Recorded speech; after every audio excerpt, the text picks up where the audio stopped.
I wanted to share a quick tip with you guys. Replacing rotted trim on a house. A lot of times we pull the trim off, people just put the trim right back on. What I like to do is I like to prime the end grain of whatever siding we're not removing on the house.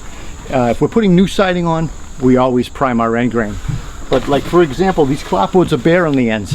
When you think about end grain on wood, it absorbs moisture like 10 times more because it's the end grain. It sucks it right through the grain. Think of like a celery stick in a Bloody Mary. Just sucks up that color of the Bloody Mary.